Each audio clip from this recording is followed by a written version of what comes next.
ಎಲ್ಲರಿಗೂ ವೀರು ಕನ್ನಡ ಯೂಟ್ಯೂಬ್ ಚಾನೆಲ್ಗೆ ಆತ್ಮೀಯವಾದ ಸ್ವಾಗತ.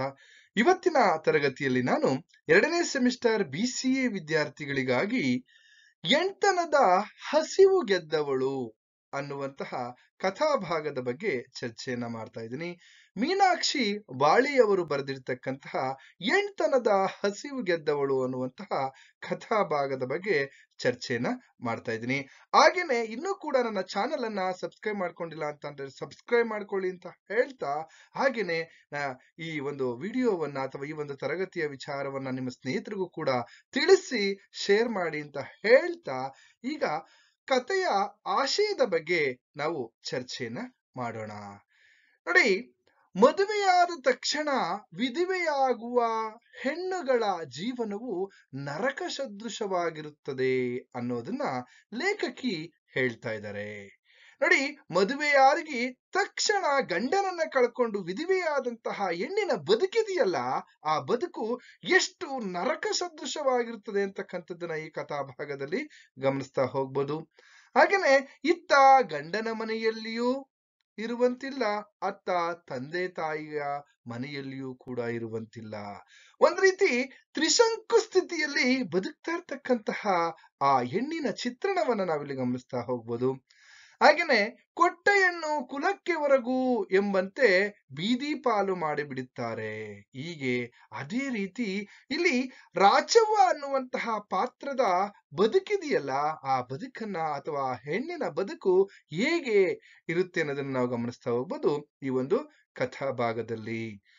ಹಾಗೇನೆ ಇನ್ನೊಂದ್ ಕಡೆ ನಾವು ಪ್ರಾಯದ ಇಲ್ಲಿ ರಾಚವ್ವನಂತಹ ಅವರ ಒಂದು ದೇಹವನ್ನ ಕಿತ್ತು ತಿನ್ನಲು ಮಲ್ಲಪ್ಪನಂತಹ ಕಾಮುಕ ಪುರುಷ ಎಲ್ಲೊಂದ್ ಕಡೆ ಆತುರಿತಾ ಇರ್ತಕ್ಕಂಥದ್ದು.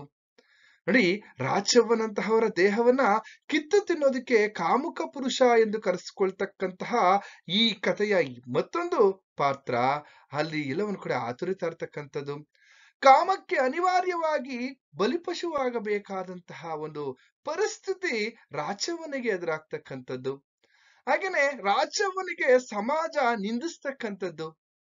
ಒಂದ್ ಕಡೆ ರಂಡಿ, ಹಾಗೇನೆ ಇನ್ನೊಂದ್ ಕಡೆ ಅವಳನ್ನ ಇಟ್ಟುಕೊಂಡವಳು, ಆದರಗಿತ್ತಿ, ಇನ್ನೂ ಅನೇಕ ಪದಗಳಿಂದ ಬೈಗಳಗಳಿಂದ ನಿಂದನೆಯನ್ನ ಮಾಡ್ತಕ್ಕಂಥದ್ದು ಇದೆಯಲ್ಲ ಸಮಾಜ, ಅದನ್ನ ಗಮನಿಸ್ತಾ ಹೋಗ್ಬೋದು. ಹಾಗೇನೆ ಇನ್ನೊಂದ್ ಕಡೆ ಇಂತಹ ಹೆಣ್ಣುಗಳ ಜೀವನಕ್ಕೂ ಎಲ್ಲ ಒಂದ್ ಕಡೆ ಈ ಜೀವ ಮತ್ತೆ ಜೀವನಕ್ಕೊಂದು ದಾರಿ ಮಾಡಿಕೊಟ್ಟಂತಹ ಕೃಷ್ಣಪ್ಪನಂತಹ ದೀಕ್ಷಾ ಗುರುಗಳು ಈ ಸಮಾಜಕ್ಕೆ ಅನಿವಾರ್ಯವಾಗಿದೆ ಎಂಬುದನ್ನ ಈ ಕತೆ ಧ್ವನಿಸುತ್ತದೆ ಅಥವಾ ತಿಳಿಸುತ್ತದೆ. ಇದಿಷ್ಟು ಆಶಯ. ಹಾಗೇನೆ ಇಲ್ಲಿ ಪಾತ್ರ ಪರಿಚಯವನ್ನ ನಾವು ಗಮನಿಸೋದಾದ್ರೆ ರಾಚವ್ವ, ಹಾಗೇನೆ ಮುಡಾದರ ಮಲ್ಲಪ್ಪ, ಕೃಷ್ಣಪ್ಪ, ಈ ಮೂರು ಪಾತ್ರಗಳು ಬಹುಮುಖ್ಯವಾಗಿ ಈ ಒಂದು ಕಥಾಭಾಗದಲ್ಲಿ ಇದ್ದೇವೆ ಅಂತಕ್ಕಂಥದ್ದನ್ನ ನಾವು ಗಮನಿಸ್ತಾ ಹೋಗ್ಬೋದು. ಹಾಗಾದ್ರೆ ಕಥೆಯ ಪ್ರಾರಂಭವನ್ನ ನಾವು ಗಮನಿಸಿದಂತಹ ಸಂದರ್ಭದಲ್ಲಿ ನಾನು ಮೊದಲಿಗೆ ಪ್ರಶ್ನೆಯನ್ನ ಹೇಳ್ತೇನೆ. ನಾನು ಎಲ್ಲಾ ತರಗತಿ ಹೇಳಿದ್ದೀನಿ, ನನ್ನ ವಿದ್ಯಾರ್ಥಿಗಳಿಗೆ ಕನ್ನಡ ತರಗತಿ ಸುಲಲಿತವಾಗಿ ಅರ್ಥ ಆಗ್ಬೇಕು ಅಂತ ಅಂದ್ರೆ ಅವರಿಗೆ ಪ್ರಶ್ನೆ ಅರ್ಥ ಮಾಡಿಸಿದ್ರೆ ಸಾಕು, ಉತ್ತರ ನನ್ನ ವಿದ್ಯಾರ್ಥಿಗಳು ಬರೀತಾರೆ ಅನ್ನೋದು ನನ್ನ ಒಂದು ಆಶಯ. ಹಾಗಾಗಿ ನೋಡಿ, ಪ್ರಶ್ನೆ ಸಹಿತವಾದಂತಹ ಉತ್ತರವನ್ನ ನಾನು ನೀಡ್ತಾ ಇದ್ದೀನಿ. ಇಲ್ಲಿ ಬಾಲ ವಿಧವೆ ರಾಚವ್ವನ ಜೀವನ ಹೇಗಿತ್ತು ವಿವರಿಸಿ ಅಂತ ಒಂದು ಪ್ರಶ್ನೆಯನ್ನ ನಿಮಗೆ ಕೇಳ್ತಾರೆ. ಈಗ ಬಾಲ ವಿಧವೆ ಅಂದ್ರೆ ಚಿಕ್ಕ ವಯಸ್ಸಿನಲ್ಲಿಯೇ ಮದುವೆಯಾಗಿ ತನ್ನ ಗಂಡನನ್ನ ಕಳ್ಕೊಂಡಿದ್ದಾಳೆ ರಾಚವ್ವ. ನೋಡಿ, ಆಕೆ ಕುಂಬಾರ, ಇಲ್ಲಿ ಆಕೆಯನ್ನ ಕುಂಬಾರ ರಾಚವ್ವ ಅಂತನೂ ಕೂಡ ಕರೀತಾರೆ. ಅವರ ತಂದೆ ತಾಯಿಯ ವೃತ್ತಿ ಕುಂಬಾರಿಕೆಯನ್ನ ಮಾಡ್ತಕ್ಕಂಥದ್ದು. ಕುಂಬಾರ ರಾಚವ್ವ ಬಾಲ ವಿಧವೆ. ಗಂಡ ಇಲ್ಲಿ ಎಲ್ಲೊಂದ್ ಕಡೆ ಮದುವೆ, ಗಂಡ, ಸಂಸಾರ ಎಂದರೆ ಇಲ್ಲಿ ಏನೆಂದು ಅರ್ಥವಾಗುವ ಮೊದಲೇ ಗಂಡನನ್ನ ಕಳೆದುಕೊಂಡಿದ್ದಾಳೆ.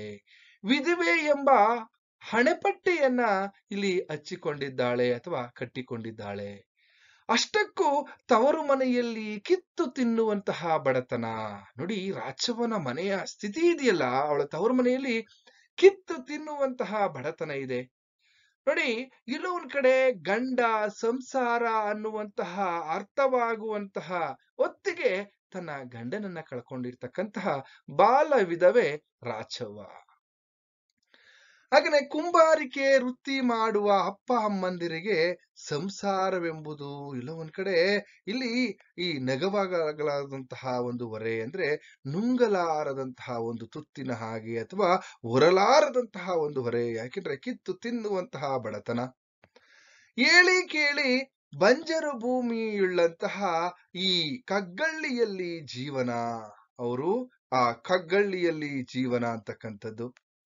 ಹಾಗೇನೆ ಇಲ್ಲೆಲ್ಲ ಒಂದ್ ಕಡೆ ಗಡಿಗೆ, ಮಡಿಕೆ, ಕುಡಿಕೆ, ಹುಜಿಗಳ ಮಾಡಿ ಮನೆಗೆ ಹಂಚಬೇಕಾಗಿತ್ತು. ಇವ್ರೇನ್ ಮಾಡ್ತಾ ಇದ್ರು, ಮಡಿಕೆ ಕುಡಿಕೆಗಳನ್ನ ತಯಾರು ಮಾಡಿ ಏನ್ ಮಾಡ್ತಾ ಇದ್ರಪ್ಪ ಅಂದ್ರೆ ಊರೂರಿಗೆ ಹೋಗಿ ಮಾರ್ತಾ ಇದ್ರು. ಮನೆಗೆ ಕೊಡಬೇಕಾಗಿತ್ತು, ಹೋಗಿ ಮಾರಾಟವನ್ನ ಮಾಡ್ಬೇಕಾಗಿತ್ತು, ಹಂಚ್ಬೇಕಾಗಿತ್ತು. ಹಳ್ಳಿಗಾಡಿನ ರೈತಾಪಿ ಜನ ಏನ್ ಮಾಡ್ತಾ ಇದ್ರಪ್ಪ ಅಂದ್ರೆ ವರ್ಷಕ್ಕೊಮ್ಮೆ ಸುಗ್ಗಿ ಆದಾಗ ಇವರಿಗೆ ಜೋಳ, ಕಡಲೆ, ತೊಗರಿ, ಉದ್ದು ಹೀಗೆ ಹೆಸರಾದ ಮುಂತಾದಂತಹ ಹೊಲದಲ್ಲಿ ಬೆಳೆದಂತಹ ದವಸ ಧಾನ್ಯಗಳನ್ನ ಕೊಟ್ಟು ಕೈ ತೊಳ್ಕೊಳ್ತಾ ಇದ್ರು. ಯಾಕೆಂದ್ರೆ ಆಗಿನ ಕಾಲದಲ್ಲಿ ಮಡಕೆಯಲ್ಲೇನೆ ಇಲ್ಲಿ ಅನ್ನವನ್ನ ಆಹಾರವನ್ನ ತಯಾರು ಮಾಡ್ತಾ ಇದ್ರು. ಆ ಸಂದರ್ಭದಲ್ಲಿ ಇಲ್ಲಿ ಇವರ ಒಂದು ಬದುಕು ಈ ರೀತಿ ವರ್ಷಕ್ಕೊಂದು ಸಾರಿ ಅವರು ಕೊಡ್ತಕ್ಕಂಥ ದವಸ ಧಾನ್ಯದಿಂದ ಬದುಕು ನಡೀತಾ ಇತ್ತು. ರಾಚವ್ವನ ತವರು ಮನೆಯ ಸ್ಥಿತಿಯನ್ನ ನಾವು ಗಮನಿಸ್ತಾ ಹೋಗುದು. ಹಾಗನೆ ರೈತರು ತಮ್ಮ ಶಕ್ತಾನುಸಾರ ಕೊಟ್ಟಷ್ಟೇ ಸೈ ಎಂದು ಅವರು ರೈತರು ಎಷ್ಟು ಕೊಡ್ತಾರೆ ಅಷ್ಟನ್ನೇ ಇಸ್ಕೊಳ್ತಾ ಇದ್ರು. ಹಾಗೆ ಒಂದ್ಸಾರಿ ಏನಾದ್ರೂ ಬರ ಬಂದರೆ, ಮಳೆ ಇಲ್ಲದೆ ಬರದ ಪರಿಸ್ಥಿತಿ ಬಂದಂತ ಸಂದರ್ಭದಲ್ಲಿ ಆ ಊರಿನಲ್ಲಿ ಇರ್ತಕ್ಕಂತಹ ಕಂಬಾರ, ಕುಂಬಾರ, ಹಾಗೆ ಡೋಹರ ಮುಂತಾದ ಸುಮಾರು 18 ಆಯಾ ವೃತ್ತಿಯ ಜನರು ಅಲ್ಲಿ ಇದ್ರು. ಅವರ ಹೊಟ್ಟೆಗೆ ತಣ್ಣೀರು ಬಟ್ಟೆ. ಇನ್ನೂ ಆ ಕುಟುಂಬಗಳು ಎಲ್ಲೋ ಒಂದ್ ಕಡೆ ಬಡತನದಲ್ಲಿ ಕೈ ತೊಳೆಯುವಂತಹ ಪರಿಸ್ಥಿತಿ, ಇಲ್ಲಿ ಹೊಟ್ಟೆಗೆ ಹಿಟ್ಟಿಲ್ಲದೆ ಬದುಕ್ತಕ್ಕಂತಹ ಪರಿಸ್ಥಿತಿ ಉಂಟಾಗ್ತಾ ಇತ್ತು. ಈಗ ಇಷ್ಟೆಲ್ಲ ಇರ್ತಕ್ಕಂತಹ ಸಂದರ್ಭದಲ್ಲಿ ಈ ರಾಚವ್ವ ರಾಚವ್ವ ಹುಟ್ಟಿ ಬೆಳೆದಂತಹ ಒಂದು ಕರ್ಮ ಭೂಮಿ ಅಂತಕ್ಕಂಥದ್ದು. ಕೈನೂರು ಅಂತಕ್ಕಂತಹ ಒಂದು ಊರಿನಲ್ಲಿ ರಾಚವ್ವ ಹುಟ್ಟಿ ಬೆಳಿತಾಳೆ. ಅನಂತರ ಅದು ಎಲ್ಲಿ ಅಂದ್ರೆ ಬಿಜಾಪುರ ಜಿಲ್ಲೆಯ ಸಿಂದಗಿ ತಾಲೂಕಿನಲ್ಲಿ ಇರುವಂತಹ ಕಟ್ಟಕಡೆಯ ಹಳ್ಳಿ. ಯಾಕೆಂದ್ರೆ ಅಲ್ಲಿ ಗಡಿ ಭಾಗ ಇದೆ ನೋಡಿ. ಆ ಕೈನೂರು ಗುಲ್ಬರ್ಗಾ ಜಿಲ್ಲೆಗೆ ಅಂಟಿಕೊಂಡಿರುವಂತಹ ಗಡಿಯ ಹಳ್ಳಿಯೂ ಹೌದು. ಒಂದು ವರ್ಷ ಒಂದು ಚೂರು ಮಳೆ ಜಾಸ್ತಿ ಆಯ್ತಂದ್ರೆ 10 ವರ್ಷದ ಉದ್ದಕ್ಕೂ ಅಲ್ಲಿ ಆ ಹಳ್ಳಿಯಲ್ಲಿ ಬರಗಾಲವೇ ಇರ್ತಿತ್ತು. ಹೀಗಾಗಿ ಅಲ್ಲಿ ಬರಗಾಲ ಮತ್ತು ಬಿಜಾಪುರ ಇವೆರಡರ ಸಮಾನಾರ್ಥ ಪದಗಳನ್ನ ನಾವು ಇಲ್ಲಿ ಒಂದ್ ರೀತಿಲಿ ಬರಗಾಲದ ಪೀಡಿತ ಪ್ರದೇಶವಾಗಿತ್ತು ಕೈನೂರು ಅಂತಕ್ಕಂಥದ್ದು. ಹಾಗಾದ್ರೆ ಇನ್ನೊಂದ್ ಕಡೆ ನಾವು ಗಮನಿಸ್ತಕ್ಕಂಥದ್ದು ವಿಧವೆಯ ಪಟ್ಟವನ್ನ ಹೊತ್ತು ಬದುಕು ಸವಿಸಬೇಕಾಗಿದ್ದು ಇಂತಹ ರಾಚವಳಿಗೆ ಅಲ್ಲಮ್ಮನ ತನ್ನ ವಚನವೊಂದು ಹೇಳುವಂತೆ ನೋಡಿ. ಇವಳ ಬದುಕು ಹೇಗಾಗೋಗಿದ್ಯಪ್ಪ ಅಂತಂದ್ರೆ ಸಂಸಾರವೆಂಬ ಹೆಣನ ಇಲ್ಲಿ ಹೆಣನ ಬಿದ್ದಿರಲು ತಿನಬಂದ ನಾಯಿಗಳ ಜಗಳ ನೋಡಿರೆ ಅಂದಂತೆ ಇವಳು ಬಾಲವಿಧವೆ. ಎಲ್ಲ ಒಂದ್ ಕಡೆ ಆ ಬಾಲವಿಧವೆ ಒಂದು ಅನಿಷ್ಟವೆಂದು ಅಥವಾ ವೈಧವ್ಯದೊಂದಿಗೆ ಬೆಳೆದಂತಹ ಇಲ್ಲಿ ಹರೆಯಕ್ಕೆ ಕಾಲಿಟ್ಟ ರಾಚವಳಿಗೆ ಹುಟ್ಟಿದ ಇಲ್ಲಿ ಎಲ್ಲ ಒಂದ್ ಕಡೆ ಮನೆಯಲ್ಲಿಯೂ ಕೂಡ ಅವಳಿಗೆ ಆಶ್ರಯ ದೊರೆಯದೆ, ಹುಟ್ಟಿದ ಮನೆಯಲ್ಲಿಯೂ ಕೂಡ ಅವಳಿಗೆ ಯಾಕೆ ಕಿತ್ತು ತಿನ್ನುವಂತಹ ಬಡತನ, ಅವಳಿಗೆ ಅಲ್ಲಿ ಆಶ್ರಯ ಸಿಗೋದಿಲ್ಲ. ಆಗ ಅವಳು ಏನ್ ಮಾಡ್ತಾ ಇದ್ದಾಳೆ, ಕೊಟ್ಟ ಮನೆಯಲ್ಲಿಯೂ ಅಸ್ತಿತ್ವ ದೊರೆಯದೆ ಹಾಗೆ ನೋಡಿ ಅವಳಲ್ಲಿ ನಾವು ಅದರಿಗೆ ಹೇಳ್ತಾ ಇದ್ದು ಇಲ್ಲಿ ಎಲ್ಲೋ ಒಂದ್ ಕಡೆ ತವರು ಮನೆಯಲ್ಲಿಯೂ ಕೂಡ ಅವಳಿಗೆ ಅವಕಾಶವಿಲ್ಲ, ಗಂಡನ ಮನೆಯಲ್ಲಿಯೂ ಕೂಡ ಅವಳಿಗೆ ಅಸ್ತಿತ್ವ ಇಲ್ಲ. ಈಗ ಅಕ್ಷರ ಸಹ ಬೀದಿಗೆ ಬಿದ್ದಿದ್ದಾಳೆ ರಾಚವ್ವ. ಬದುಕಲು ಗಟ್ಟಿಯಾದ ರಕ್ಷಣಾತ್ಮಕ ನೆಲೆ ದೊರೆಯದೆ ಉಳ್ಳವರ ಮನೆಯಲ್ಲಿ ಕೂಲಿ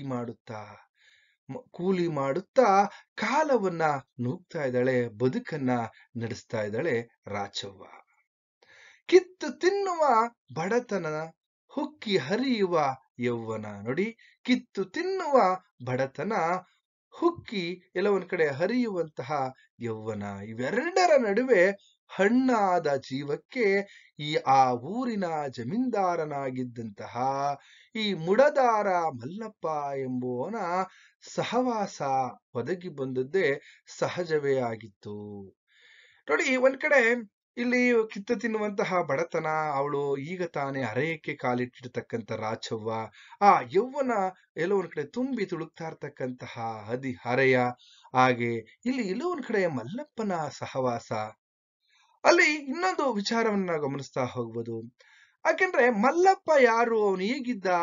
ಅಥವಾ ಯಾಕೆ ಅವನ ಸಹವಾಸವನ್ನ ರಾಚವ್ವ ಮಾಡ್ತಾಳೆ ಅನ್ನೋದನ್ನ ಗಮನಿಸ್ತಾ ಹೋದ್ರೆ, ನೋಡಿ ರಾಚಪ್ಪನ ಅಥವಾ ಇಲ್ಲಿ ಸಾರಿ ಮಲ್ಲಪ್ಪನ ಒಂದು ವಿಚಾರವನ್ನ ನಾವು ಗಮನಿಸೋದಾದ್ರೆ, ಮಲ್ಲಪ್ಪ ಇಲ್ಲಿ ಎಲ್ಲ ಒಂದ್ ಕಡೆ 8 ಎತ್ತಿನ ಒಕ್ಕಲುತನ, ಹಾಗನೆ ಇಲ್ಲಿ ಎಲ್ಲ ಒಂದ್ ಕಡೆ 10 ಆಳಿನ ದೇಹ ರೇಖೆ, 106 ಎಕರೆ ಜಮೀನ್ದಾರಿಕೆ ಇಲ್ಲಿ ಹೊಂದಿದ್ದಂತಹ ಮಲ್ಲಪ್ಪ ಒಂದ್ ಕಡೆ ಸಾಹುಕಾರನೂ ಹೌದು, ಆತರ ಜೊತೆಗೆ ರಸಿಕನೂ ಹೌದು. ಅವನು ಊರಿಗೆ ಜಮೀನ್ದಾರ, ಸಾಹುಕಾರ, ನೋಡಿ ಹಾಗೇನೆ 106 ಎಕರೆ ಜಮೀನನ್ನ ಇಟ್ಕೊಂಡಿದ್ದಾನೆ, ಹಾಗೆ ರಸಿಕನು ಕೂಡ ಹೌದು.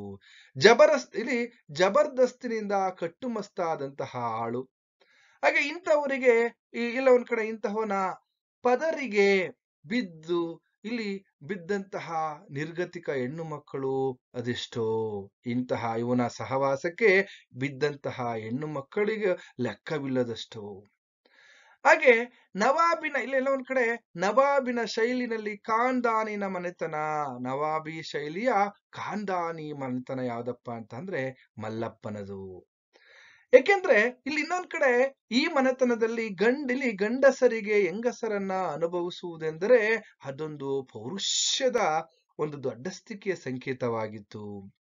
ಹಾಗೇನೆ ಇಂತಹ ದರ್ಪವುಳ್ಳ ಗಂಡಸರು ಇಟ್ಟುಕೊಂಡವರು ಎಂಬ ಪಟ್ಟದಲ್ಲಿ ಇಲ್ಲಿನ ಹೆಂಗಸರು ನಾ ಮುಂದು ತಾ ಮುಂದು. ಯಾಕೆಂದ್ರೆ ಈ ತರದ ಯಾಕೆಂದ್ರೆ ಈ ಪೌರುಷ ಇರತಕ್ಕಂತಹ ದೊಡ್ಡಸ್ತಿಕೆಯ ಈ ದರ್ಪವುಳ್ಳ ಗಂಡಸಿನ ಸಹವಾಸವನ್ನ ಮಾಡ್ಬೇಕು ಅಂತ ಎಲ್ಲೋ ಒಂದ್ ಕಡೆ ಹೆಣ್ಮಕ್ಳು ನಾ ಮುಂದು ಅಂತ ಇಲ್ಲಿ ಮುಗಿ ಬೀಳ್ತಾ ಇರ್ತಕ್ಕಂಥದ್ದು.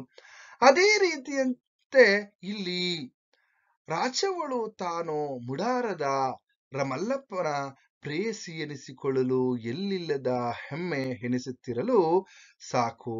ಇವಳಿಗೂ ಕೂಡ ಯಾಕೆ ನಾನು ಈ ಮುಳದಾರ ಮಲ್ಲಪ್ಪನ ಸಹವಾಸವನ್ನ ಮಾಡಬಾರ್ದು ಅಂತ ಅನ್ಕೊಳ್ತಾಳೆ. ಹಾಗೇನೆ ಇನ್ನೊಂದ್ ಕಡೆ ಮಲ್ಲಪ್ಪನ ತೋಟದ ಮನೆಯಲ್ಲಿ ವಾಸ್ತವ್ಯ ಹೂಡಿ ಹೊಲದಲ್ಲಿ ಅವಳು ನೋಡಿ ಮಲ್ಲಪ್ಪ ಮತ್ತೆ ರಾಚವ್ವಳ ಜೀವನ ಯಾವ ರೀತಿ ಬದುಕು ಇಲ್ಲಿ ನಡೀತಾ ಇತ್ತು ಅಂತಕ್ಕಂಥದ್ದನ್ನ ವಿವರಿಸಿ ಅಂತಕ್ಕಂಥದ್ದು, ಅಥವಾ ಮಲ್ಲಪ್ಪ ರಾಚವ್ವನ ಬದುಕಿನಲ್ಲಿ ಹೇಗೆ ಪ್ರವೇಶ ಮಾಡ್ತಾನೆ ಅಂತಕ್ಕಂಥದ್ದು.